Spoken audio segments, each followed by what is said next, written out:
Le temps, si tout le monde n'a pas toujours 2 heures. Oui, voilà, c'est ça. Et donc, effectivement, il y a ce qu'on appelle la typologie. Il y a les saturniens et les uraniens, si vous voulez. Alors, les saturniens, le changement doit correspondre à une nécessité interne, c'est-à-dire que voilà, à un moment donné, par exemple, il faut dormir, il faut se réveiller, il y a l'hiver, il y a l'été. Voilà, C'est pas des changements qui correspondent à quelque chose qui n'est pas quelque chose d'extraordinaire, c'est simplement une volonté, une nécessité de passer par des phases, mais qui ont une régularité absolue, etc. Alors là, effectivement, la personne suit son cours, suit son chemin, et puis elle ne se laisse détourner de rien sur son chemin, et donc elle est capable de faire n'importe quoi pour continuer dans cette direction. Et puis il y a des personnes qui, au contraire, veulent savoir ce qui va leur arriver. Déjà, l'expression « qu'est-ce qui va m'arriver ?» c'était ça tout un programme, c'est-à-dire que on attend, on ne sait pas très bien ce qu'on fait de sa vie, alors on attend que quelque chose vienne débarquer dans notre vie. Mais parfois, rien n'arrive. Oui. Et là, c'est mais dramatique. Ils aimeraient bien que quelque chose se passe. Voilà. Il y a l'ennui. Il se passe. Qu'est-ce qui va se passer? Mais ça veut dire quoi, ça? Qu'est-ce qui va se passer? Ça veut dire d'abord qu'il y a une demande. Ils veulent. Ils ne se sentent pas vivre s'il n'y a pas un mouvement. Je dirais que les premiers, ceux qui sont dans la transformation interne, ils sont dans une dynamique de flux un peu. C'est des machines, comme disait Deleuze, qui s'emboîtent, qui sont avec des flux entrant et sortant et des interruptions de flux.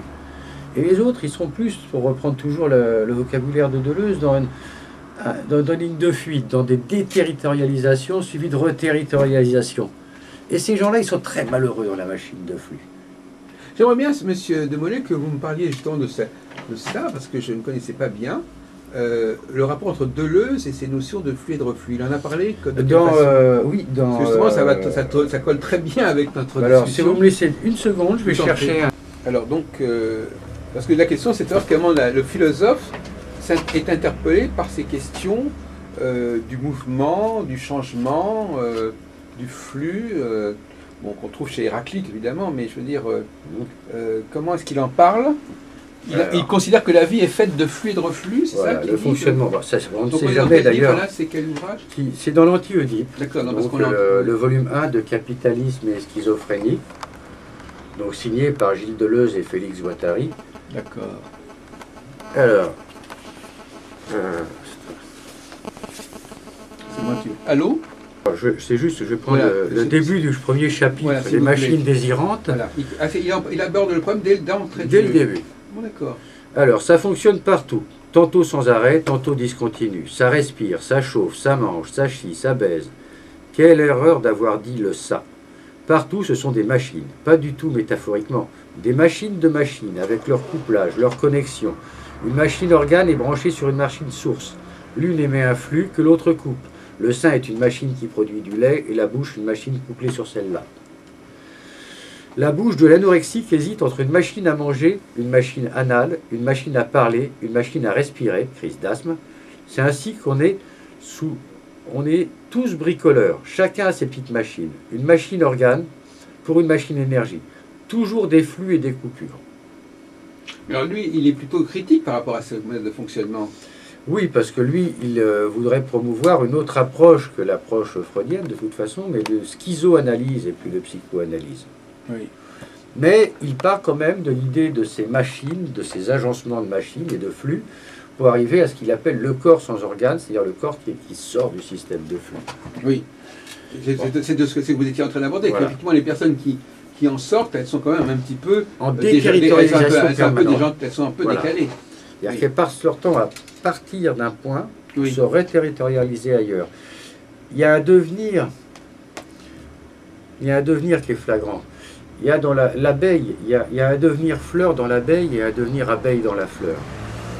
C'est un peu ce que dit Deleuze dans ce film qui a été fait, l'Abécédaire, où il explique ça très bien. Oui. Ils font rhizome, en fait. Et ça, on le retrouve donc dans l'île Plateau, le deuxième. Ils font rhizome. On va faire un cours de philo, ça serait impressionnant, mais si, ça... c'est passé pour le voyant des philosophes, après ça va être assez amusant, mais... Non, mais vous savez que moi, mon ami Patrice Guinard, il a fait une thèse de doctorat et il a même été invité à un colloque sur Deleuze pour parler d'astrologie. De toute façon, l'ouverture de Deleuze est telle on peut faire ce genre de liaison sans problème. C'est vrai que c'est un des philosophes, s'il y a bien un philosophe du devenir, et si une chose est au centre de la voyance, c'est bien le devenir quand même.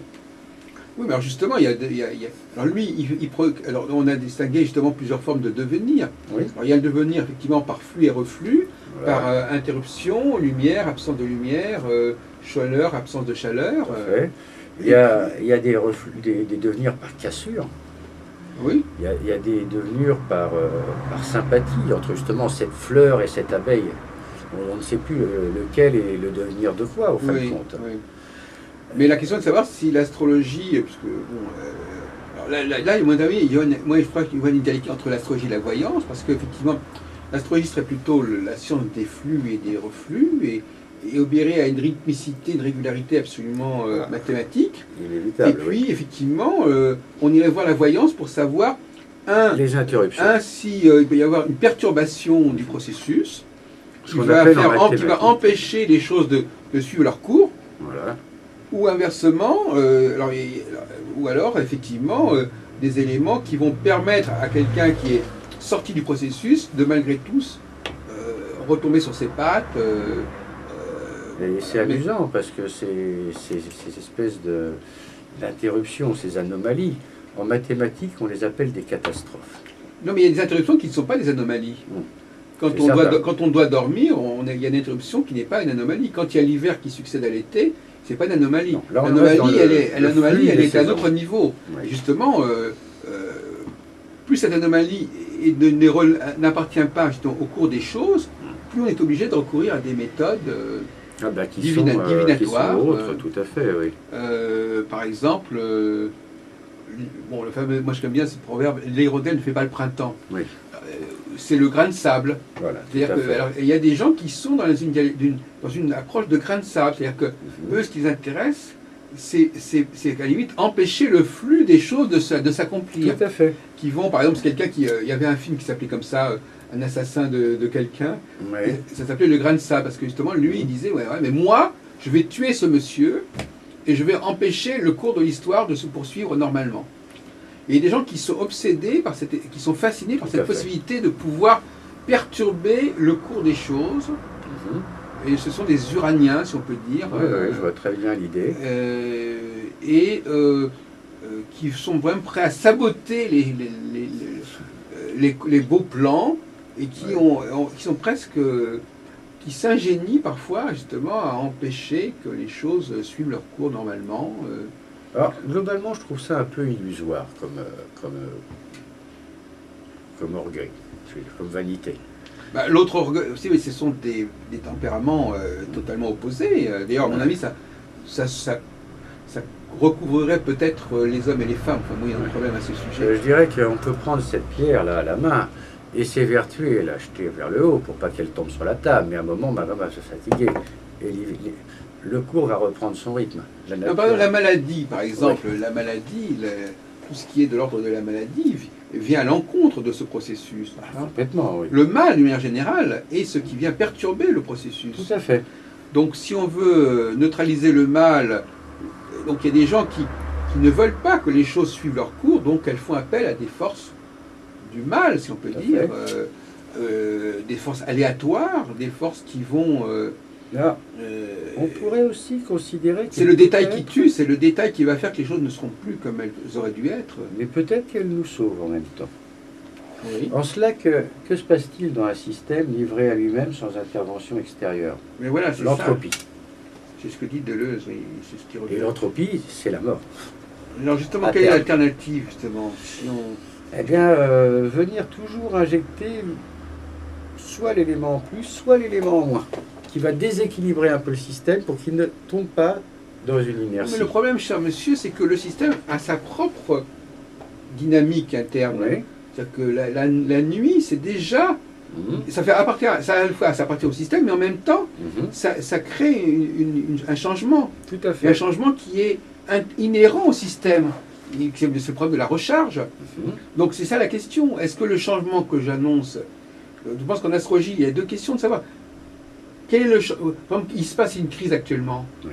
Est-ce que cette crise est est systémique. Oui. Enfin, dire, est-ce qu'elle est liée au système lui-même qui a besoin de passer par cette phase-là, ou est-ce que c'est un phénomène tout à fait aberrant qui viendrait se produire, voyez-vous? Il faut pouvoir porter un jugement là-dessus.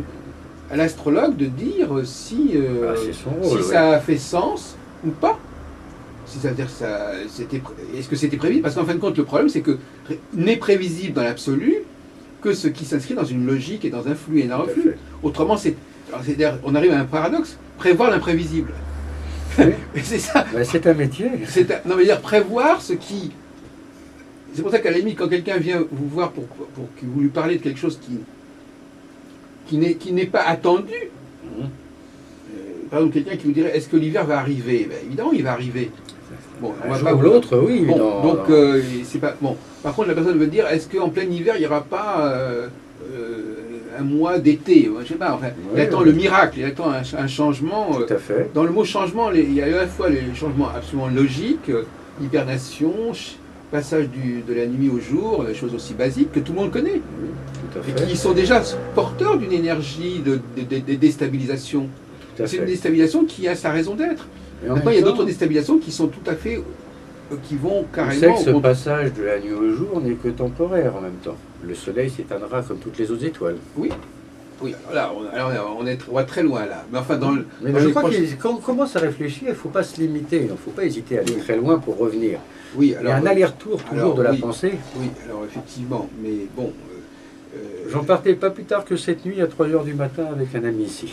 D'accord. On était en train, c'est un physicien, il me parlait de ses travaux actuellement. Et on a eu une longue discussion justement sur ce thème. Oui, alors évidemment, si on prend des dimensions de temps absolument fabuleuses, Mais à l'échelle humaine, tout est relatif, mais à l'échelle humaine, nous avons quand même des rythmes qui nous sont, Oui. qui sont forts, mais en même temps, il y a une alternative. Même par exemple le changement de gouvernement, des choses comme ça. oui, oui, tout à fait, oui. C'est des alternances qu'on appelle l'alternance.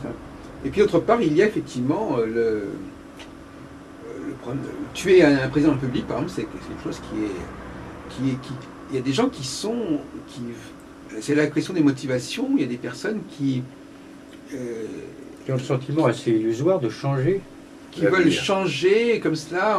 Ils ont le sentiment que une personne peut changer les choses, par exemple. Alors, Qu'une là, personne c'est- peut mettre une bombe, qu'une personne peut faire exploser quelque chose, et que le monde entier peut être à la merci d'une personne.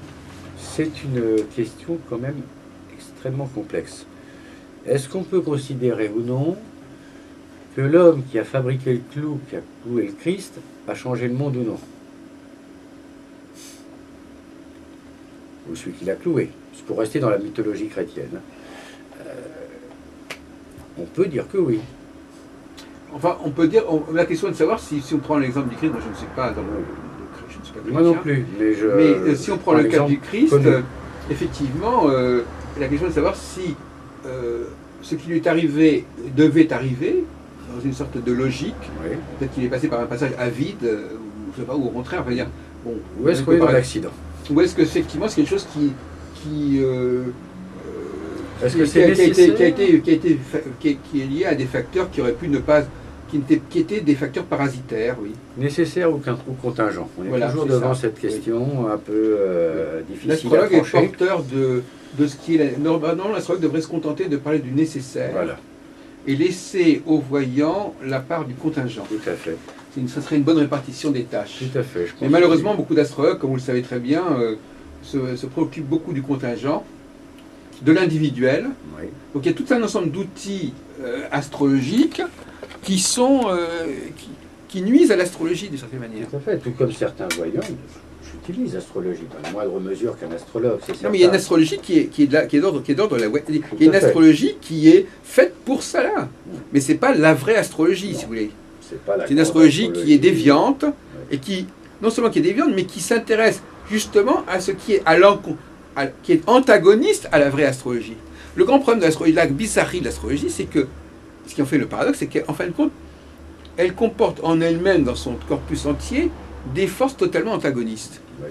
On ne peut pas à la fois vouloir parler du monde entier, du cours normal des choses, de l'humanité, et Et s'intéresser d'activité, à ce qui peut arriver de façon ponctuelle un individu à un moment donné. C'est vraiment le grand écart. Hein. Complètement.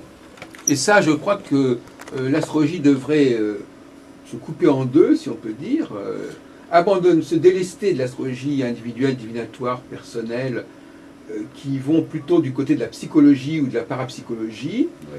Et investir avant tout sa fonction de cyclicité, de normes fondamentales de l'humanité, et aller plutôt vers le politique, vers le sociologique.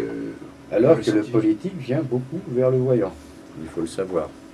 Oui. Je peux en témoigner, parce qu'ici, dans le siège où vous vous trouvez, oui. J'ai vu défiler quand même beaucoup de politiques.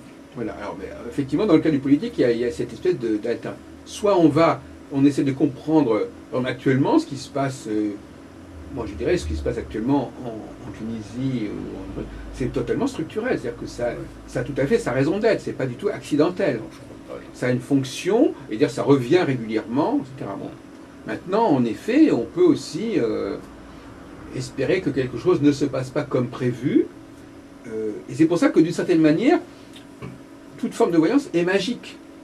Parce qu'on est toujours en attente de quelque chose qui, comme si on voulait échapper à la normalité et au cours des choses.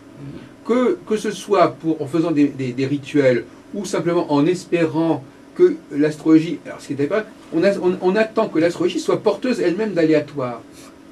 On attend que l'astrologie nous donne elle-même des éléments qui vont montrer que les choses ne vont pas se passer normalement. Alors, comme vous dites, c'est ahurissant. C'est complètement contradictoire. Ben oui. C'est pour ça que l'astrologie est en crise fondamentale aujourd'hui, parce que elle, comme on disait tout à l'heure, elle est obligée de répondre à des demandes, mais en même temps, elle a développé historiquement ses propres techniques, oui. Ce qui fait que quand on dit « mais c'est dans l'astrologie », ben oui, c'est dans l'astrologie. Il y a des techniques qui sont divinatoires, qui sont entrées dans l'astrologie. Donc on est dans une sorte de dialogue de sourds, parce qu'en fin de compte, les gens vont dire « mais c'est dans l'astrologie ». Oui, mais ça pourrait en sortir. C'est ça le problème, c'est que ça est entré dedans, mais c'est pas parce que c'est entré dedans qu'il faut absolument se servir. Par exemple, l'autre jour, il y avait la conférence de Samael sur le tarot et l'astrologie, où elle a effectivement dit clairement, moi je pose les 12 maisons, mais qui sont donc des maisons astrologiques, et puis on va poser des cartes sur ces maisons. Donc ça montre bien que les maisons, c'est une structure divinatoire. Ah, mais c'est un des tirages les plus traditionnels du tarot. Oui, mais en réalité, c'est un retour aux sources. En réalité, c'est un système divinatoire qui est entré dans l'astrologie. En fin de compte, retour aux sources, oui, parce qu'en fin de compte, quelque part, les maisons astrologiques font beaucoup plus partie du champ du tarot que de l'astrologie. Si c'est ça que vous voulez dire, effectivement. Mais savez-vous qu'avec ce tirage, on utilise également les maisons dérivées? Ah bon, en plus, oui. C'est vous dire comment les choses s'emboîtent.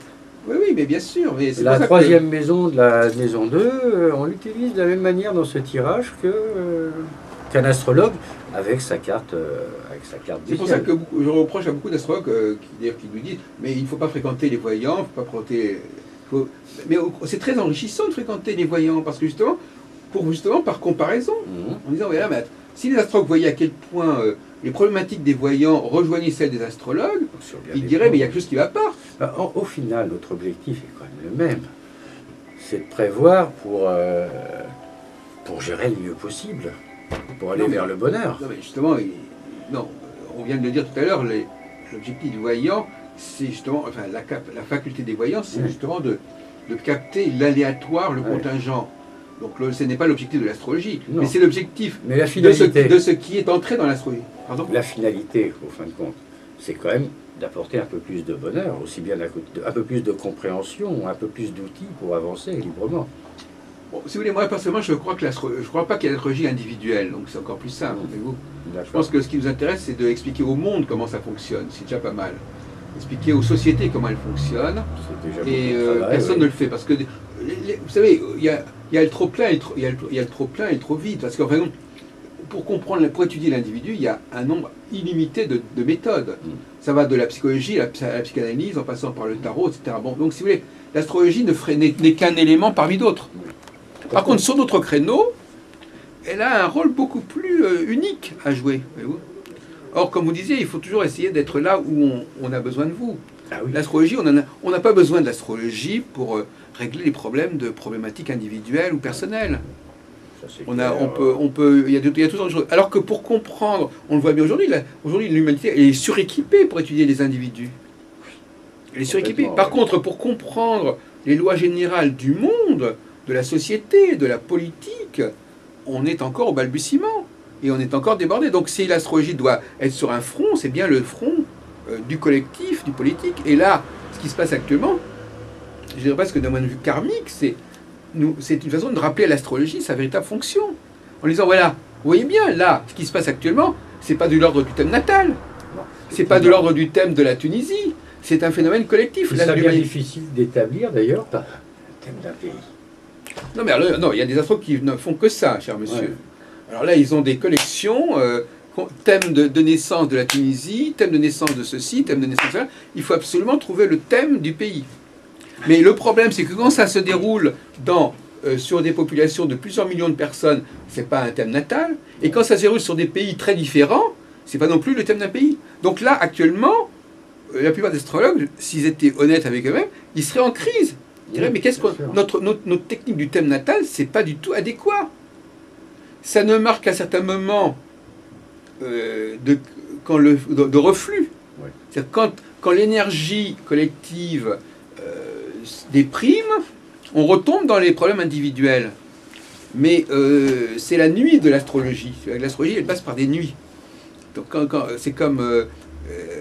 comme vous le savez, quand il fait nuit, chacun fait ses petits rêves personnels, etc. On va dire, on est beaucoup plus dans l'individualité dans la nuit que dans le jour, d'une certaine manière. Bon. Donc effectivement, quand l'astrologie passe par une phase 100, ce qui est à mon avis une fois sur la moitié du temps, quand il y a des périodes nocturnes de l'astrologie, on appelle ça, à ce moment-là, en effet, il y a une autre astrologie, une astrologie de l'ombre, une astrologie qui va, à ce moment-là, faire primer tout ce qui est de l'ordre de l'individualité, de la particularité. C'est-à-dire qu'en fin de compte, l'astrologie elle-même est traversée par cette dialectique. Une astrologie du jour et l'astrologie de la nuit, si vous voulez.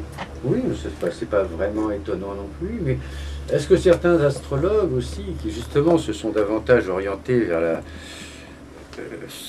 la vie individuelle des individus, n'ont pas créé cette situation? Quand je lis des choses, je ne connais pas Madame Tessier personnellement. Oui. Donc je ne peux pas avoir d'avis personnel sur elle, oui. Mais ce que j'en ai lu me paraît quand même extrêmement restreint. Oui, enfin, elle fait aussi l'astrologie mondiale, Madame Tessier. Il faut reconnaître ce qu'elle fait. Elle fait l'astrologie mondiale. Si vous voulez, comme on dirait, si vous voulez, en quelque sorte, ça fait partie du package. C'est-à-dire qu'effectivement, il y a une espèce de cercle vicieux qui fait que les gens n'ont pas une réflexion historique suffisamment pointue. C'est-à-dire qu'ils disent, l'astrologie, elle est comme ça. Voilà, on fait l'inventaire. L'astrologie, il y a un secteur qui parle de l'astrologie mondiale, l'astrologie manuelle, alors donc on est obligé de tout accepter. Non. Si on constate, comme vous l'avez, semble-t-il, compris, que il y a des formes d'astrologie qui sont totalement contradictoires, il y a un cancer. Hein, on est dans le cancer, c'est-à-dire qu'effectivement, il y a une force qui ronge l'astrologie et c'est le cheval de Troie. Le thème natal, c'est le cheval de Troie qui vient conquérir la citadelle en introduisant, au nom de l'astrologie, des valeurs qui sont complètement hostiles à l'astrologie. Si et nous souffrons de ça depuis des siècles. Et donc, les réformateurs actuellement de l'astrologie considèrent qu'il va falloir qu'il y ait un divorce entre l'astrologie du collectif, l'astrologie mondiale, et puis une astrologie divinatoire, une astromancie, etc. Bon, effectivement. Et d'ailleurs, curieusement, il y avait une image récemment qui est venue. C'est l'idée que finalement, il y a un point commun entre l'astrologie et la situation des dictateurs en Tunisie ou ailleurs. C'est-à-dire ce sont des gens qui trahissent la cause du peuple auquel ils appartiennent. Or, si on considère que l'humanité, les astrologues ont un devoir envers l'humanité, s'ils doivent mettre en avant les intérêts supérieurs de l'humanité,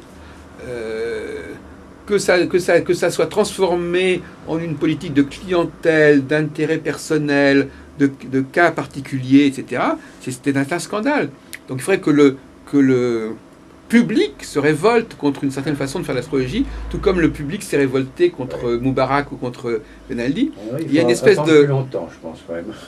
Mais il faudrait quand même qu'on se rende compte qu'actuellement, l'astrologie, ceux qui parlent au nom de l'astrologie, quelque part, en trahissent sa cause, en fin de compte. Donc, je crois que toutes les sciences, l'astrologie en fait partie, ont leur évolution à faire, leur réforme peut-être. La magie a aussi sa révolution à faire, Oui. mais elle vient en grande partie du public. De plus en plus de praticiens ont les idées à peu près claires là-dessus. Il y a quelques années, j'entends parler encore par certains clients de magie blanche, de magie noire, de magie rouge. Il y a quand même une évolution qui s'est faite, je dirais, en grande partie le XXe siècle, où ces notions de couleur commencent à s'effacer un peu. Ah oui. On ne oppose plus la magie noire et la magie Voilà. blanche. Parce qu'en fait, on considère qu'effectivement c'est la même chose et que seule l'intentionnalité vient colorer, mais qu'on est plus dans le jugement moral que dans la réalité d'une pratique. Vous connaissez Jean-Luc Carrado? Il a écrit plusieurs ouvrages sur la magie. Ouais, c'est un ami à moi, oui, qui vit avec Marie Delclos, qui est une astrologue. Enfin, voilà. C'est un bel ensemble. Et je crois que là, le travail du siècle prochain Oui. pour la magie, ça va être Oui. de devenir accessible. J'apprécie beaucoup le travail des Wiccans pour ça, même si ce n'est pas parfait, d'ouvrir, de rendre ça accessible à tout le monde. En fait. Oui. C'est Vous avez raison, cette question de désenclaver l'astrologie ou la magie des astrologues et des magiciens, Oui. en fin de compte, c'est ça. Parce qu'en fin de compte, quelque part, on s'aperçoit que la caste des gens qui sont censés parler au nom de ces savoirs est une caste qui fait problème par certains côtés. Elle est très fermée, très souvent très fermée. Et dans le cas de l'astrologie, ça peut être très très grave parce qu'en fin de compte, si l'humanité du XXIe siècle ne connaît pas la vraie astrologie, on va vers la catastrophe peut-être. Ah ben, Parce qu'on va être constamment dans des situations de surprise qu'on n'a pas vu venir les choses, et avec des réactions qui peuvent être épouvantables, oui, et d'anticipation des overreactions. dramatique. Et donc finalement, on joue avec le feu. Oui. On a inventé au XVIIIe siècle le cycle des démocraties et des élections, Voilà. mais malheureusement, donc c'est très bien, mais malheureusement, il est fondé sur rien. Il est fondé sur une numérologie. Depuis 1788, je sais pas, les Américains ont des élections tous les 4 ans, mais le point de départ, le cycle de 4 ans ne correspond à rien, le point de départ des 4 ans. Mais, alors justement, c'est très embêtant, parce qu'en fait, ils respectent quelque part, c'est une sorte de pseudo-astrologie. Voilà. Notre système parlementaire est une pseudo-astrologie, une sorte d'imitation de l'astrologie. Il y a des cycles, Oui. il y a des changements, mais ils ne se font pas au moment qui correspond aux réalités socio-biologiques de l'humanité, telles qu'elles sont ancrées en lui-même. D'ailleurs, on le voit bien. D'où des Regardez, dissolutions, des regardez bien ce qui se passe en révolutions, Tunisie, ça n'a rien à voir avec le calendrier électoral. Non. Et où donc, il y a même dans des pays qui n'ont pas de constitution ou d'élection, ou qui sont truqués, il y a d'autres enjeux qui se manifestent. Et qui sont et donc finalement, il y a une espèce de porte-à-faux. D'un côté, il y a des rythmes astrologiques qui existent, de l'autre côté, on impose des moments d'élection qui parfois ne correspondent à rien. Donc il y a des moments où on s'excite pour préparer des élections, alors que ça se trouve, au niveau de la cyclicité astrologique, c'est à ce moment-là qu'il ne faudrait pas le faire. Voilà. Et inversement, quand il faut faire quelque chose, c'est bloqué parce que l'élection a déjà eu lieu et qu'on ne peut pas changer les donnes. Ouais. Et ça donne ce qu'on vient de voir. Alors parfois ça tombe bien. Oui. Parfois l'élection a lieu comme par hasard au bon moment, mais comme une fois sur deux, c'est pas le cas. Et puis bon, un cycle, est-ce que 4 ans est bon cycle? C'est toujours pareil. Et puis on change du jour au lendemain, on passe du quinquennat au septennat, comme si on pouvait modifier. Tout à l'heure on disait, on ne peut pas du jour au lendemain changer le système, un système cyclique qui souvent a des millénaires derrière lui. Je veux dire, c'est l'apprenti sorcier. On voit quelque chose d'intéressant qui est lié à ces ordinateurs. Avec Internet, on est en train de briser un cycle aussi. Je ne sais pas si vous utilisez beaucoup Internet, moi je l'utilise énormément pas mal, dans mon travail comme dans ma vie privée. Oui. Alors, je communique beaucoup avec des gens qui sont au Brésil, au Japon, en Inde. Je n'ai plus d'heure. Mon rythme... Ah ben en plus, à la limite, oui. Je donner plus d'heures. Mais même toute la technique nous amène à ça, même le fait de pouvoir s'éclairer, même le feu. Voilà. Même le feu est une sorte d'insulte au processus cyclique. Tout à fait. Hein, le fait que quand il fait nuit, eh ben, il peut quand même faire jour. Oui. C'est pas un problème d'hier, ça. Et même ce rideau. Oui, on pourrait faire de la nuit en plein jour. D'habitude, c'est un rideau de photographe. Oui. Quand je suis en consultation, je ne l'ai pas fait aujourd'hui pour que vous ayez de la lumière, ce Oui, soit plus confortable. Mais c'est fermé. Oui, donc on peut modifier le cours des choses. On peut faire de la nuit en plein jour, du jour en pleine nuit. Au point, et arriver à un point où cette notion de jour et de nuit, en fait, disparaît. On peut avoir chaud en plein hiver, voilà, Oui. on peut avoir froid en plein été. Et là, en effet, il y a une binarité. Le grand problème, c'est la binarité, voyez-vous. L'alternance, c'est le 2. Bon, et quand même, quand les gens vous disent, mais il n'y a pas de différence entre les hommes et les femmes, c'est la négation du 2 aussi. La négation de la dualité, la négation de la dialectique, pour une sorte d'androgyna, Et là, on arrive, via cet outil, à effectivement une transformation en profondeur de beaucoup de rythmes. Oui, mais enfin, il y a déjà beaucoup d'autres choses qui vont dans le même sens, monsieur Desmoulins. Là, c'est une accélération, je dirais. Oui. Timothy Leary a écrit son livre sur la cyberculture il y a quelques années. Personne ne le prenait au sérieux. C'était il y a 20 ans quand même. Aujourd'hui, on est bien obligé d'admettre que ce processus est largement engagé. Pour moi, le problème, c'est le problème de la technique en général. Ouais. L'outil, le mot outil lui-même est déjà un mot suspect. Parce que quand on parle de notre propre corps, quand on parle de notre propre corps, on ne va pas dire ma main est un outil, non. Ou ma langue est un outil, ou mes yeux sont un outil. Donc l'outil, c'est quelque chose qui est déjà artificiel et qui vient combler, tout à l'heure on disait, un manque, oui. Un handicap, une déficience, une carence, une tare. Voilà. Donc une absence, tout simplement. Oui. Tout à l'heure on parlait du soleil. Le feu, par exemple, c'est un outil qui permet de combler, de pallier l'absence de soleil. Et même aussi l'absence de chaleur. Voilà. Donc, tous ces outils, même par exemple le livre lui-même, enfin on pourrait discuter indéfiniment, oui. Mais moi je vois pour moi l'outil, la technique, c'est le mal. En tout cas, c'est ce qui va créer du mensonge, enfin, qui va créer l'unité, qui va faire disparaître la dualité, en fait. Bon, par exemple, moi tout à l'heure je disais, je regardais une brave dame de 60 ans qui conduisait une voiture. Je disais, c'est une aberration, parce que cette femme-là, elle a les mêmes pouvoirs qu'un homme. Elle peut transporter dans sa voiture 300 kilos de je sais pas quoi, parce que tout simplement, elle sait conduire une voiture, mais ça n'a aucun rapport avec sa force à elle-même. Donc finalement, tout est faussé par la technique, d'une certaine manière. Alors, il s'agit... je ne sais pas si vous êtes un lecteur de science-fiction, mais il y a... Je l'ai été. Il y a Dune, le roman Dune. Herbert, oui. Voilà, de Frank Herbert. Il sensibilise énormément à ces questions-là. Même le dernier film d'Avatar, c'est la même chose. Avatar, c'est l'opposition entre une culture technologique et une culture qui n'utilise pas la technologie, mais qui utilise le règne animal, le règne végétal, au sens strict. Au lieu d'avoir des tanks, ils ont des rhinocéros, je sais pas. Pourquoi pas. Mais je veux dire que l'humanité a cessé d'évoluer quand elle a pris la voie technique. C'est-à-dire qu'au lieu d'évoluer par son propre... L'être humain, il est exactement semblable à celui qui existait il y a 10 000 ans. Ben, on sait déjà, la technique a totalement différé. Elle a évolué considérablement, mais nous, notre capacité d'évolution anatomique, elle est nulle. En même temps, il y a eu une première rupture qui instaurait des rythmes qui étaient beaucoup moins présent, c'est quand même la sédentarisation. Le nomade est libre, est beaucoup plus libre des rythmes que le sédentaire. Le sédentaire, il cultive le sol.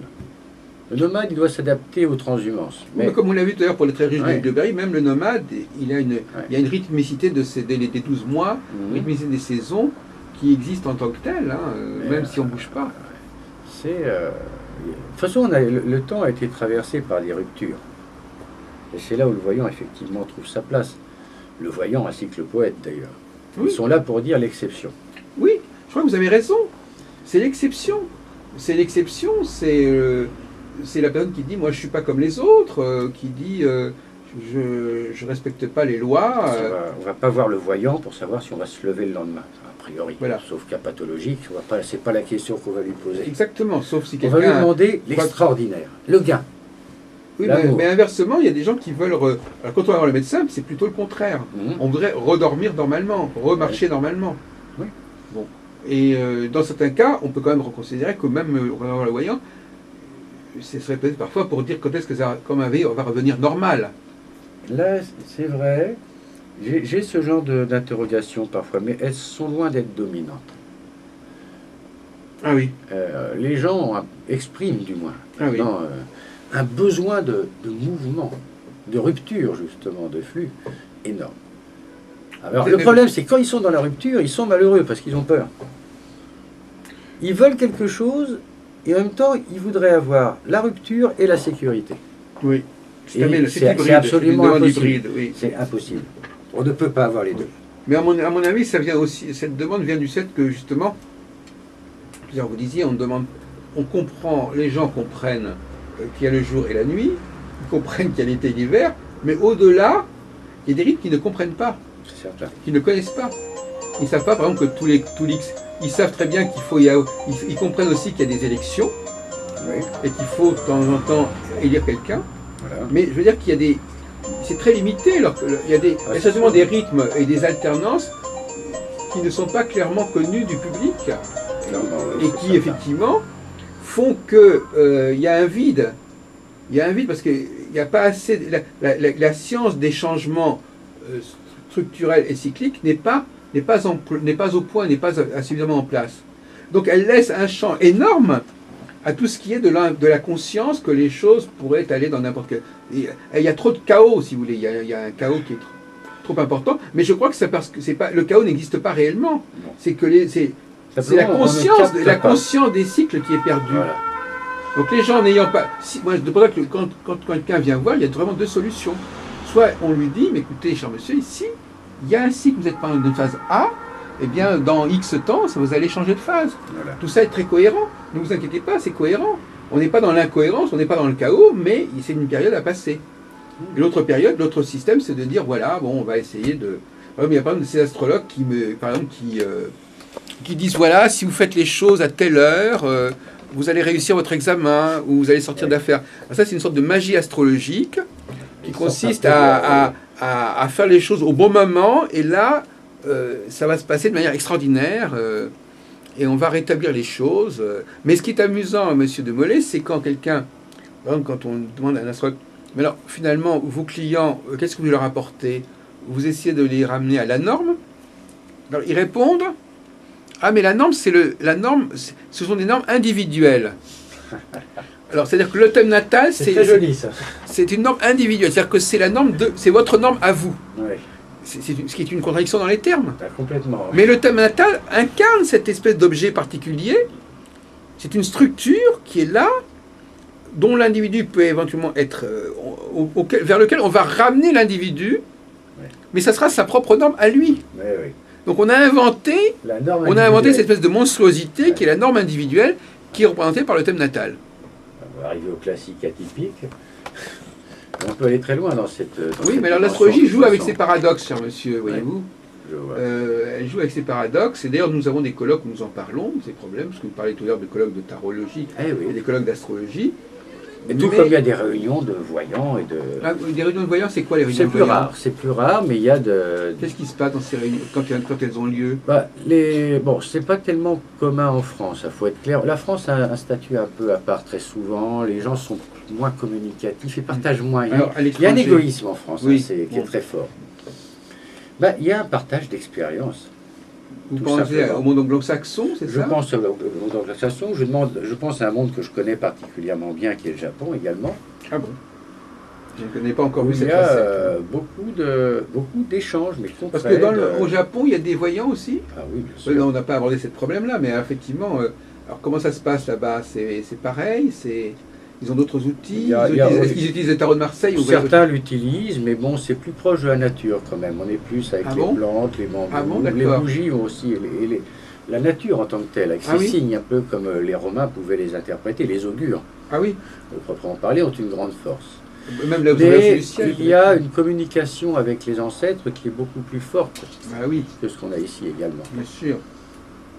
Et il y a l'influence du shintoïsme, qui est une religion quand même teintée de magie. Ah bon? Contrairement au bouddhisme, oui. qui est beaucoup plus... le bouddhisme zen, du moins, celui qui est dominant actuellement au Japon, beaucoup moins magique. Ah d'accord.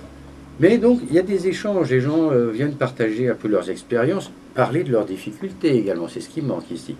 Je crois qu'il faudrait presque, aux voyants en France, l'équivalent du contrôleur du psychanalyste. Oui. Il n'y a pas d'endroit où le voyant, parce qu'on est confronté à des problèmes, puisse aller porter son souci. Ben, vous pourriez instaurer ça, je sais pas, ça pourrait se faire. Bon, ça sera peut-être un jour, mais c'est vrai qu'il manque cela. Il n'y a pas en France une communication forte. Il y a une forte concurrence, je dirais presque, au contraire. Mais son souci, moi je ne sais pas si les astrologues se posent tellement de problèmes. C'est un problème, pourtant je connais bien les astrologues depuis très longtemps, mais je ne sais pas s'ils se posent. Quelles sont les questions qui se posent véritablement en conscience? Mais je crois qu'il y a une différence entre l'astrologue et le voyant qu'il ne faut pas négliger. Oui. L'astrologue, malgré tout, a un support de travail qui est très mathématique, Oui. très statistique. Oui. Il est un peu, oui, il est dans une position qui se rapprocherait, je crois, de celle du psychologue. Le psychologue, il a ses statistiques, ses tables statistiques, les gens réagissent comme ça dans une situation. Le voyant, je dirais qu'il est en prise directe avec la chair de l'autre en face. Ouais. Dans une relation qui est intime. Qui n'est pas médiatisée, c'est-à-dire qu'il n'y a pas d'intermédiaire. On peut parler d'intimité. Oui, de toute façon, oui. Même si l'astrologue aussi revendique une certaine intimité grâce au thème natal, soi-disant, qui pourrait... mais je ne suis pas sûr qu'on puisse comparer les deux. D'accord, non, mais je vous laisse... Et c'est là où je dirais que le voyant se trouve confronté à des problèmes que sans doute l'astrologue a d'autres problèmes, n'est pas amené tellement à avoir de frontalement. Oui. On est plus proche, effectivement, là on retrouve un peu le parallèle avec le psychanalyse dans la relation qui est énorme. C'est-à-dire que si on n'a pas vraiment si on ne fait pas attention, on est happé dans la douleur de l'autre. Oui. Elle est énorme, parfois on est débordé, tout simplement. Surtout quand vous êtes très sensible, évidemment. Oui. Sinon, nous ne serions pas voyants. Et oui, voilà, donc c'est le revers de la médaille, évidemment. Oui. Et là, il manque effectivement quelque chose. On peut toujours aller consulter un psychanalyste, c'est certain. Donc vous faites un appel au niveau de la communauté. Ça serait une bonne chose, je pense. Oui, bah, de toute façon. Mais c'est vrai que là, vous me faites réfléchir. C'est vrai que moi, je me pose. Parfois, peut-être que je suis un peu sévère avec les astrologues, je me demande s'ils se posent certaines questions, effectivement. Parfois, ils sont dans le déniement. Ouais. Ils disent non, il n'y a pas de problème. Mais est-ce que réellement, dans leur conscience, il n'y a pas de problème? C'est la question. Est-ce que vraiment ils sont... Parce que souvent c'est la politique de l'autruche, on ne veut pas voir le problème, on ne veut pas tenir compte des observations, des contestations, des échecs. On s'accroche à un savoir-faire. Alors ça c'est un problème intéressant, la notion de savoir-faire. C'est que les gens, ils font quelque chose parce qu'ils savent le faire. Oui. Pas nécessairement parce qu'ils en ont besoin. Hein, mais... Voilà, ils savent le faire. Même par exemple quelqu'un qui veut changer d'alimentation. Oui. Ben, il peut changer d'alimentation, mais en même temps, imaginons qu'il soit très calé en vin, en ceci ou en cela. Ben, c'est un savoir-faire qui ne va peut-être pas renoncer. Donc, quelque part, ce savoir-faire va faire qu'il se dira, bon, je prends une bonne bouteille, ou bien je prends un bon truc. Et donc, le savoir-faire nous entraîne, nous empêche d'avancer. C'est pour ça que même si les gens sont très calés ils savent conduire parfaitement telle voiture ou tel truc, ben oui, d'accord, mais en même temps, il faut savoir que ce savoir-faire, tôt ou tard, ça va les bloquer. Ouais. Ça va les bloquer parce qu'ils ne veulent pas, en plus, c'est le problème de recrutement, avec ces savoir-faire, ces gens-là qui disent, vous savez, comme des gens qui disent, il faut 10 ans pour devenir astrologue. Mais c'est n'importe quoi, vous comprenez? À partir de ce moment-là, c'est une façon... vous savez qu'on a une très grande crise du recrutement en astrologie. Dans les réunions d'astrologie, il y a plus d'hommes. Bah, il faut que j'y aille alors.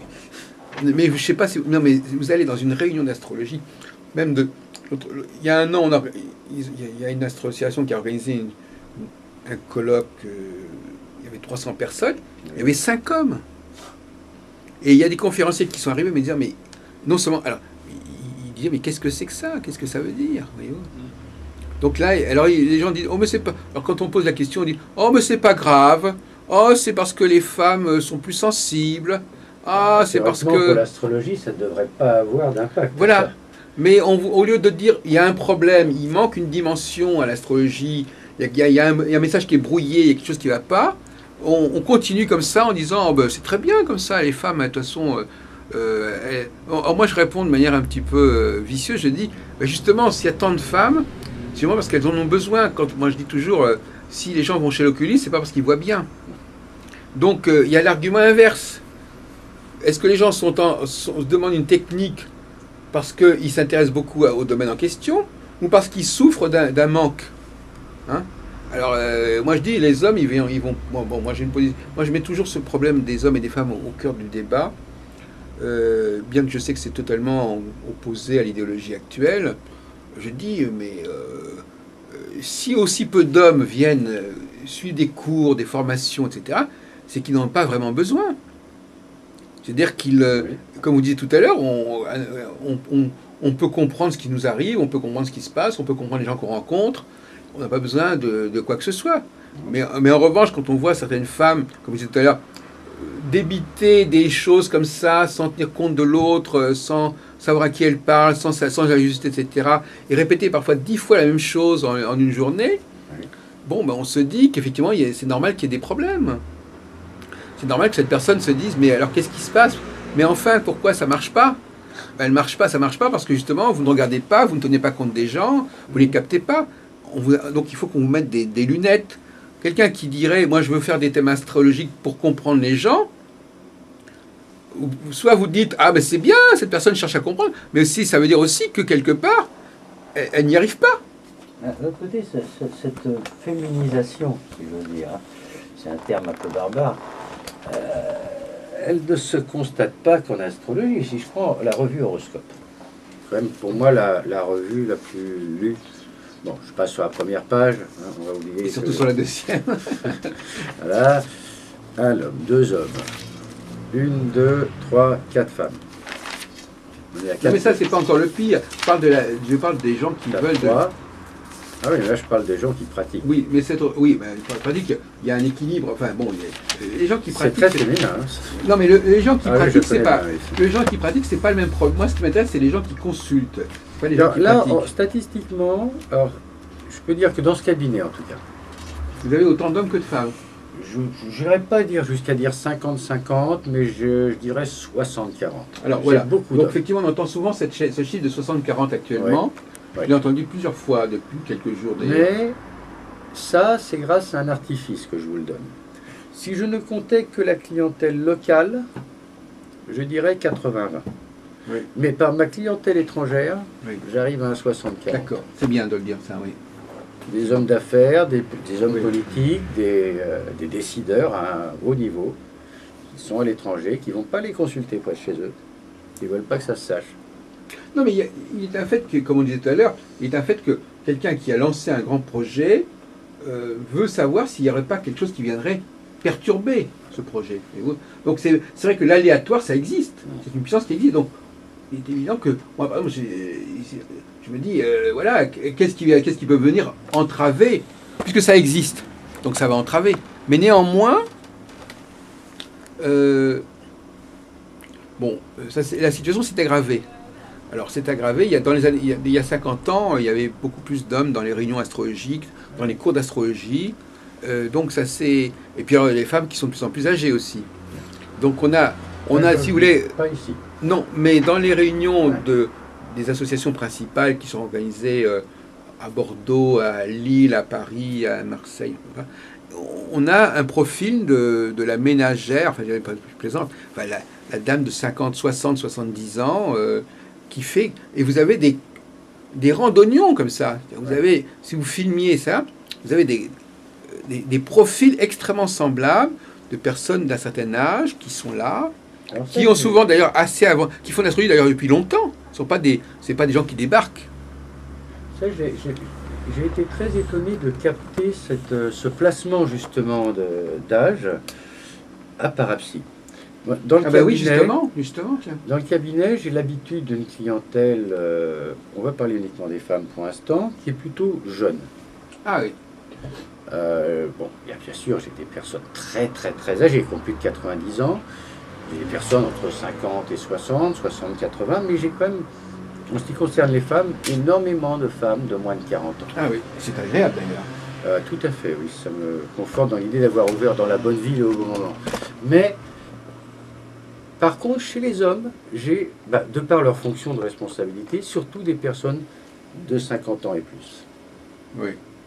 J'ai un ou deux acteurs. Bon. Et là, vous disiez qu'à Parapsy, c'est différent. À Parapsy, j'ai eu plus de contacts, effectivement, au niveau des femmes, avec des femmes plus âgées. Et à Parapsy, les femmes étaient surreprésentées par rapport à ma fréquentation normale. Oui. Bah, déjà, sur Parapsy, alors, oui, alors effectivement. Non, mais c'est vous apparemment, c'est pas un sujet qui vous intéresse, apparemment. Mais pourquoi c'est comme ça? Ah, ça m'intéresse, mais ça m'étonne aussi en même temps. Mais est-ce que vous avez une certaine idée de ce qui distingue les hommes et des femmes? Enfin, pour poser une question un peu Je pense que traditionnellement, il y a l'image que l'homme veut donner, qui est une image très rationnelle, et on est dans un monde où malgré tout, globalement, que ce soit la voyance ou l'astrologie, on n'a pas une excellente presse, il faut être honnête. C'est pris pour de la superstition, c'est pris pour beaucoup de choses. Donc il y a déjà cet impact. En plus, je crois que les femmes, par nature, sont plus intuitives et plus portées à aller vers justement ce qui n'est pas mathématique, ce n'est pas, ça bouge un peu, mais le domaine de la rationalité pure et dure, on le voit en philosophie comme en mathématiques, reste quand même essentiellement masculin. Et on le voit dans des domaines même secondaires comme le jeu d'échecs. Ah, il y a très peu de femmes dans le jeu d'échecs. Et les meilleures femmes... Et dans les mathématiques aussi, d'ailleurs. Et les meilleures femmes, il y a des très bonnes joueuses d'échecs, mais oui. Elles sont quand même, je ne sais pas si vous connaissez un peu le classement, on va dire qu'il y a un système de points à 2400, 2500, oui. 3000 élos. Les femmes, les meilleures femmes, elles sont à 2400, elles ne vont pas à 3000. Oui. Malgré tout. Parce que leur esprit, c'est pas qu'elles soient plus belles. C'est comme les chefs d'orchestre, l'autre jour, on en discutait, il y a très peu de femmes chefs d'orchestre. Ou même dans l'histoire de la musique, il y a très peu de femmes aussi. Alors la femme est plus sur de la sensibilité, du perçu, et l'homme est plus dans le combinatoire. Parce que le chef d'orchestre, il doit combiner 300 points. Oui. Et je crois que c'est ça peut-être qui peut expliquer ça, et que plus on avance dans le temps, et plus ça c'est accentué. Il y a de moins en moins d'hommes poètes, je dirais. Comme vous le sentez, moi je tiens une position tout à fait différente de la vôtre, puisque, je l'ai déjà esquissé tout à l'heure, je pense qu'au contraire, ce qui a attiré de la femme dans l'astrologie, c'est justement l'aspect technique. Ouais. Donc c'est-à-dire que ce sont des techniques qui vont permettre de compenser, parce que la femme elle est fascinée par tout ce qui lui permet de compenser son déficit par rapport à l'homme.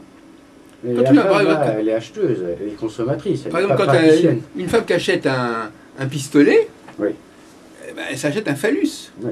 Elle s'achète un moyen de tenir tête à son mari, parce qu'elle a un plus qu'elle rajoute. Elle a une prothèse, elle a quelque chose qui rajoute. Et c'est pas par hasard qu'aux États-Unis, l'usage des armes est légal, parce qu'effectivement, ça permet à des agents de compenser un manque. Tout à fait. Donc, pour moi je vois les choses un peu différemment de vous, je vois les choses presque de l'intérieur, je dis non, au contraire, tous ces savoirs sont des techniques qui n'ont rien d'intuitif, au contraire. Alors, que le voyant soit intuitif, c'est un autre problème. Et à la limite, c'est même pas le problème, parce que c'est par-dessus le marché. On va avoir un tarologue, officiellement, il est tarologue. Oui, il ne s'occupe que de la signification. On n'a pas à rentrer dans les détails de savoir s'il a des intuitions, s'il a des pouvoirs, etc. On va avoir un astrologue, il est astrologue.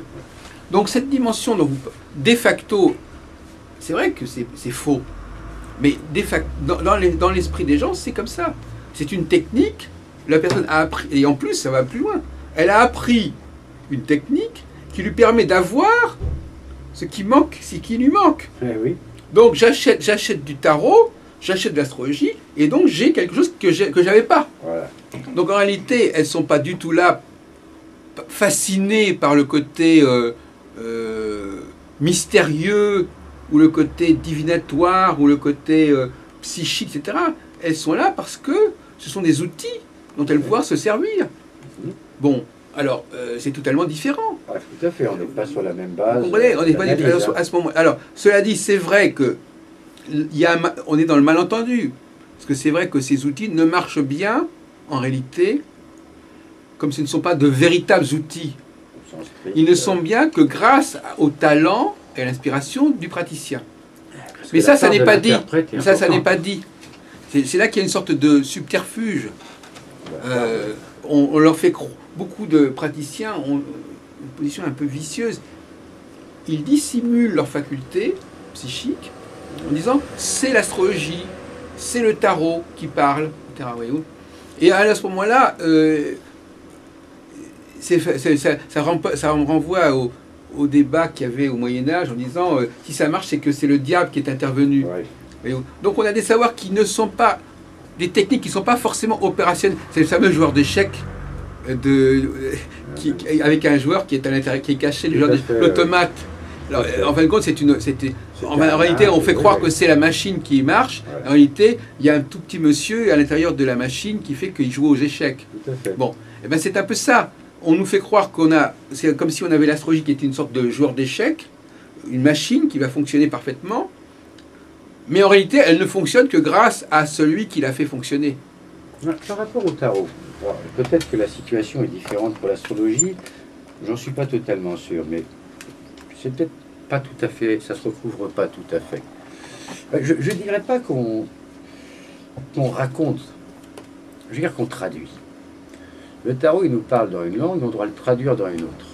Regardez, comme ça, quand Samaël, on l'interroge, elle dit, c'est écrit comme ça. Donc elle nous présente ça comme une technique qui permet... Et d'ailleurs, quand elle dit, je vais vous enseigner le tarot, c'est bien ça, parce qu'elle n'arrête pas de parler de ça. Elle dit bien, je vais vous enseigner le tarot. C'est-à-dire que vous allez apprendre le tarot, vous allez avoir un outil qui vous permet de savoir ce qu'il en est. Et elle vous dit, interrogez le tarot tous les jours.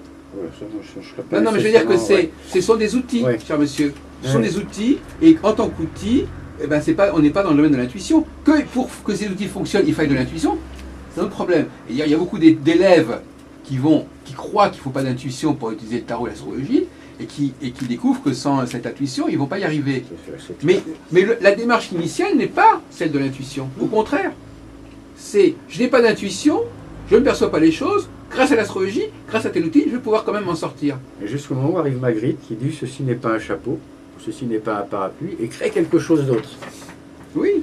Et ça, c'est la démarche peut-être qu'on doit attendre dans beaucoup de domaines. Là, c'est beaucoup plus large. L'art, la vision de l'artiste, pas celle du voyant, a peut-être aussi son mot à dire dans l'évolution de nos sciences, globalement. Écoutez, moi je suis compositeur, donc je produis de la musique. Également, donc je produis de la musique, donc effectivement, moi j'ai un certain mépris, je dois avouer, pour les gens qui je veux dire un truc qui va peut-être vous choquer, mais qui ne savent faire de la musique que s'ils ont une partition sous les yeux. Voilà. Alors à ce moment-là, vous allez me dire, alors on devient d'un paradoxe, parce que celui qui n'utilise pas de partition, il est fondamentalement plus doué que celui qui en utilise une. Oui. Mais en réalité, il y a une sorte de renversement qui fait que celui qui ne peut faire de la musique que sans la partition et sans ça, il se croit supérieur. Alors qu'en réalité, sans cette technique qui est l'écriture et l'outil, parce que l'instrument aussi c'est un outil, ben il serait muet. Parce qu'il n'est pas capable de produire du son par lui-même. Déjà, moi par exemple, je fais beaucoup de... Ça va peut-être vous surprendre, je développe beaucoup le sifflement. Oui. Parce que le sifflement, c'est un instrument qui est organique. Tout à fait, oui. Bon, moi je dis, quelqu'un qui, au lieu de siffler, utilise une flûte, il utilise un outil de remplacement. Hein? Quelqu'un qui, au lieu de composer une musique par lui-même ou improviser quelque chose, va docilement reproduire une symphonie ou une sonate qui a été écrite il y a 200 ans, c'est pas un idéal. Hein?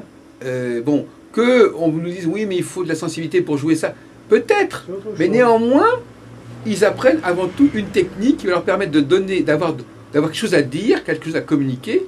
Et moi, je dirais à la limite que grâce à l'astrologie ou grâce au tarot, alors c'est un peu méchant ce que je dis, mais voilà des gens qui ont des choses à dire, qui seraient, s'ils n'avaient pas appris l'astrologie, s'ils n'avaient pas le tarot, ils seraient muets. Et donc, quelque part, pour certaines personnes qui ont cette vocation, du jour au lendemain, voyez, vous prenez quelqu'un qui apprend l'astrologie, le tarot, il est capable de vous parler, de vous donner des cours, de vous donner des consultations, Ah oui, et sans cela, il n'avait rien à dire et personne n'est là pour l'écouter. Donc d'une certaine manière, ça lui a apporté, ce sont des outils qui lui ont donné une sociabilité, une présence sociale qu'il n'avait pas. Alors pour garder le parallèle avec la classe, ça peut être long.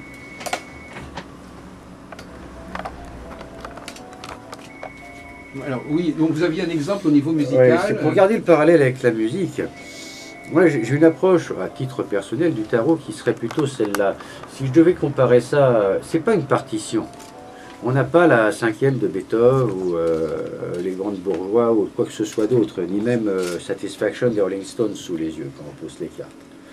J'approcherais ça plutôt d'une partition d'orgue, telles qu'elles étaient faites alors, il y a très longtemps, où on n'avait que la ligne mélodique, et où l'organiste devait recréer toute l'orchestration. Voilà où serait ma démarche. Oui.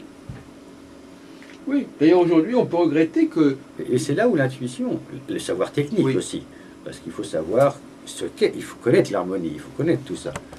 Mais deux interprètes, deux organistes, je suis organiste, c'est pour ça que je prends cet exemple, vont avoir deux interprétations radicalement différentes.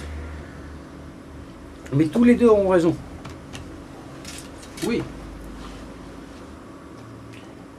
D'ailleurs, moi j'ai créé un site musical. Oui, Plus Improvision, vous verrez mes œuvres sur ce site. Je vais noter. Je vais vous donner ça sur ma carte. Ah d'accord. Oui. Vous avez un stylo? Ah oui, j'ai toujours de... Non, j'ai un crayon, de toute façon, j'ai ce qu'il faut. Non, mais c'est bon. Alors, qui rapport au tarot? Oui, et c'est pour ça que je ne parle pas de dire ce que dit le tarot, mais de traduction. Oui. Enfin, de toute façon, tout astrologue vous dira qu'il fait de la traduction, c'est clair. À tel point, monsieur de Molay, qu'aujourd'hui, on a deux écoles. On a l'école des gens qui disent, quand j'explique à mon client comment je travaille, et je lui donne des éléments techniques, Oui. ou bien au contraire, je traduis dans une langue qu'il comprend immédiatement, mais dont on ne voit même plus l'élément astrologique. Voilà. Alors, c'est un point de débat, ça aussi, monsieur Desmollets. Hein. Après, bon, les deux approches, pour moi, sont licites. Tout dépend de... mais elles ne répondent pas à la même logique de développement, c'est tout. Moi, je pense qu'il est quand même dommage... bon, alors, finalement, si vous voulez, c'est un peu vicieux. Parce que la personne qui ne traduit pas, Oui. la personne qui traduit dans un langage courant, c'est comme quelqu'un qui occulterait les techniques dont elle se sert. Oui.